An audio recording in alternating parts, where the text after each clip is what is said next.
Well, Congressman Kevin McCarthy, we want to welcome you here to 23ABC and welcome the folks watching us on our 23ABC Facebook page as well as our live stream.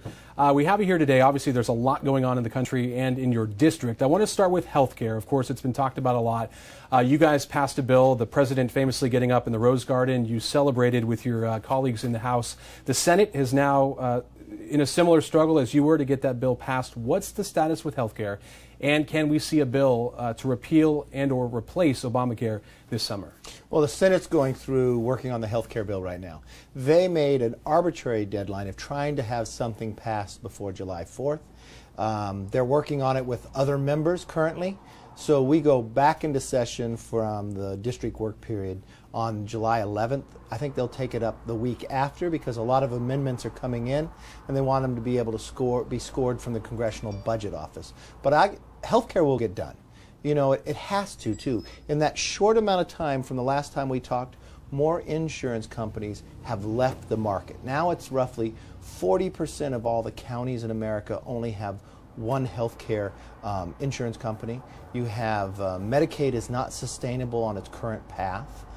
You've got in Iowa, 94 of the 99 counties will have no health care at all next year. Same thing, 16 counties in Tennessee, a number of counties in Ohio. It's just getting worse upon worse. And then we have the new study from Health and Human Service where the ACA Obamacare has actually made health care costs and premiums double, more than 100% increase. So something has to be done to lower the premiums and provide people with more choice and freedom. But you have to be paying attention to those CBO scores, almost similar to the House bill, the Senate. I mean, we're talking 20-plus Americans who could be without coverage. You've looked at the numbers in Kern County, that UC Berkeley study some months ago that estimated 100,000, nearly 100,000 residents in Kern County. 10% of the population stands to lose coverage under Medi-Cal if there's any disruption. The president came out a few weeks ago and said a repeal without a replace is better than nothing. Do you agree with that? Are you worried about? I think you should repeal and replace. And the good news for those who will spend the time and read our bill, it's less than 150 pages. Anybody currently on Medicaid, Medi-Cal, that we did the extension on, if you stay on it, we keep our promise where the federal government pays 90% of that all the way going through. For some reason later in the future, if you fell off, or you improved in your situation, then you actually get resources to go into the marketplace and actually purchase your health care. You choose what you want. That's a much better plan to actually care for your health. But if you come back on, you'll get the exact same amount as what is paid for the blind, disabled, and the pregnant. And in my belief, it sustains Medicaid, makes it stronger for future generations at the same time. And obviously some reports have suggested those stipends wouldn't be enough for folks. The rising cost of health care is staggering. I mean, you talk to hospital CEOs, you talk to urban clinics, you talk to folks. What is, obviously Obamacare, critics, even the president has criticized it, former President Obama, saying it isn't perfect, but it at least is getting people insured. Why not let this stand and why not obviously make tweaks to it, but a full repeal, is that what's necessary here and at the risk of people losing coverage? Well, see, it's not just President Obama criticizing it. Former President Bill Clinton criticized it well. He said it was crazy. And now if you just look at the market itself, people have pulled out of the market. In that short amount of time since we passed our bill, you know, they created 23 co-ops, gave them more than $2 billion. Another co-op collapsed. So 19 of those 23 have already collapsed. More than 40% of all the counties in America only have one provider. So there's no question out there any longer that Obamacare has actually failed. And the premiums had doubled. And also your deductibles have gone up. So now the debate is, what should it be replaced with? I think letting people have greater choice, a better relationship with their doctor to actually make those decisions, and a premium that gets lowered. So you have to go after the cost drivers. So just last week, we passed MedMal. So one of the number one rising costs for healthcare is defense of medicines that doctors have to practice because they're afraid of being sued. Now, California and Texas has done something about it in their state, but we just did something about it federally. So we're going after those cost drivers that allow people to have better health care at a better price and more options and choice. Politically speaking, though, I know you think about this. 2018, a lot of Republican seats are up in the House and the Senate.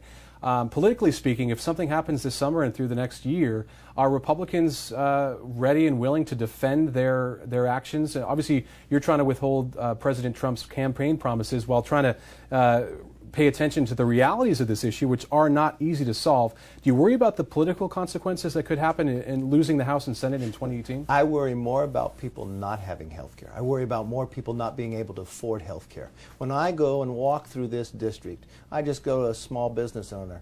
I was in the other day getting something tailored.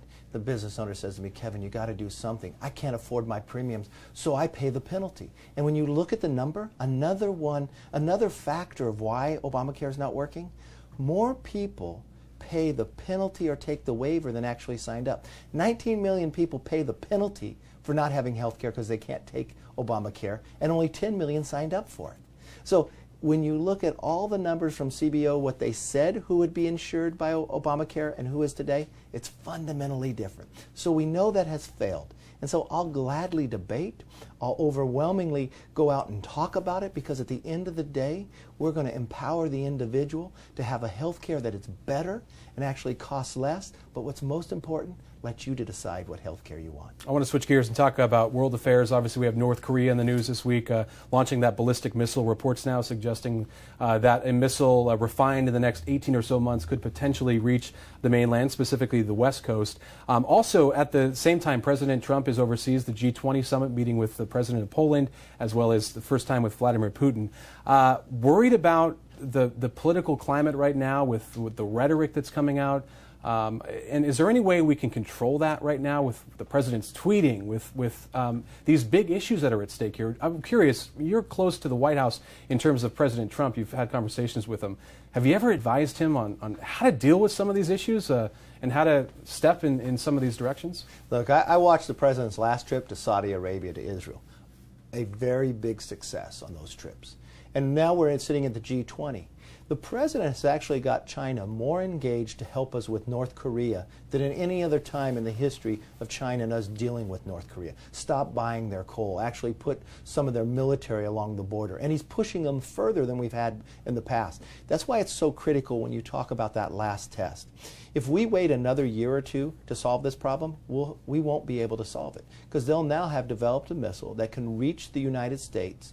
And you know who's running North Korea is not a stable individual. But the president said he won't draw a red line. I mean, what do you do? Is it an act of war from Congress that can get military action, or what do you do with a country? I think for the entire safety of the world, of what direction we're going to go, it's important that you bring all countries together to show North Korea that this is not the direction they need to go, and that we have to, one, protect the United States, but more importantly, not get us into a situation like we had in the past with Iran being able to develop a nuclear weapon, and not make those same mistakes, but actually bring other countries engaged. And I'm proud of what the president has done about engaging China more so than in the past, because we could do it alone, but it is a safer, a more developed approach to have more countries with us.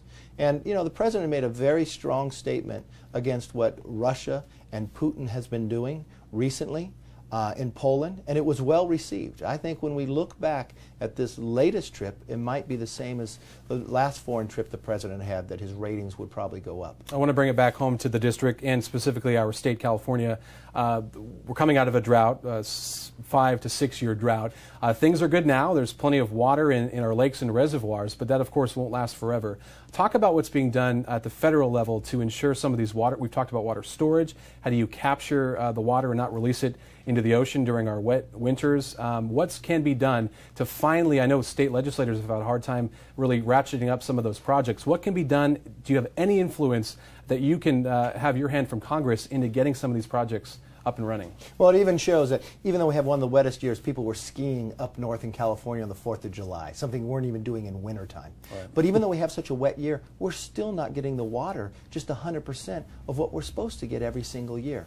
So we're building on that success of the WIN Act. This is a bill that I put forth with Senator Feinstein in the end of last year that helped us get more water this year, luckily during a wet season. So David Valadeo has another bill that builds on that for greater storage. We just got in our last Omni bill another $60 million for storage, so we're building as we go forward. And this will provide more water. Go back to the Bay Delta Accord. That allow more of that water to come through the valley where it's needed instead of out to the ocean. To me, timeline on those projects, something that we can expect in the next 18 months, 2 years? I mean, I know these projects take a long time, but the funding this is what these bills have been going through, that they've been set there and studied for more than a decade. Right. And that's the time that it has to stop. And that's part of the wind bill that we recently passed.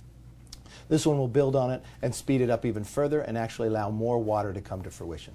Final question, and on a much lighter note, we were talking about earlier, there was obviously after the death of Merle Haggard, a country music legend, the Bakersfield Sound, there's been talk about renaming the downtown Bakersfield Post Office. There's a House vote next week, right, to make that official? I put a bill in, I talked to the Haggard family, Downtown Business Association, Mayor Go, they all support it. The Downtown Post Office, it's right next to the Fox Theater, where Merle Haggard played to sell out crowds many times in his life. You know, I'm very proud because I'm a BHS grad, and so is Merle Haggard. Now, he graduated a little later than I did because he spent a few years doing other things. Right. But we're proud of his life, we're proud of the heritage, we're proud of him never forgetting Kern County and Bakersfield, and I think naming that post office after him, just as we were able to do for Buck Owens, would be a nice tribute to himself and for the community to go in and be stamped the Merle Haggard Post Office. I did, before we let you go, I did want to ask you about, we were talking before about Representative Scalise, and over the 4th of July you had a chance to talk with him?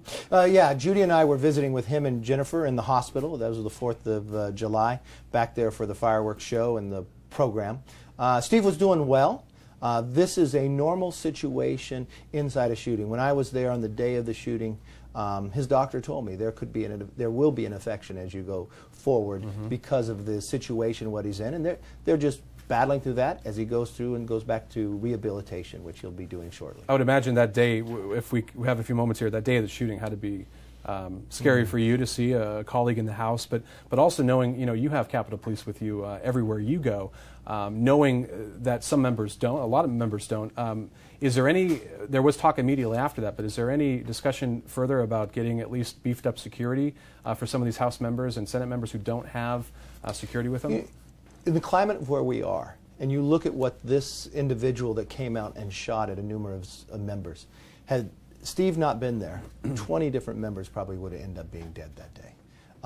And I cannot say enough for the Capitol Police. Crystal was wounded. So was David Bailey. He was with us at the 4th of July. We honored him for sacrificing so much and risking his life. But what we've looked at and gone through with the Capitol Police and others is to beef up the ability of your district offices, as you see what happens to mine a lot and others, the number of threats that many members receive, putting better security in there. The FEC has looked at allowing members to use campaign money to put security for their house cameras. And then we also looked at, in the appropriations we just threw, appropriated more money so the Capitol Police could be in different situations, just as with that baseball practice, to have some security at every place that they're able to go. Obviously, the rhetoric in Washington and the tone of this country is something that can't be ignored, and obviously security needs to be taken. We thank you for the time, covering a wide range of topics. We always appreciate you stopping by when you come to our home district. It's an honor to be here. Thank you so very much. Thank you.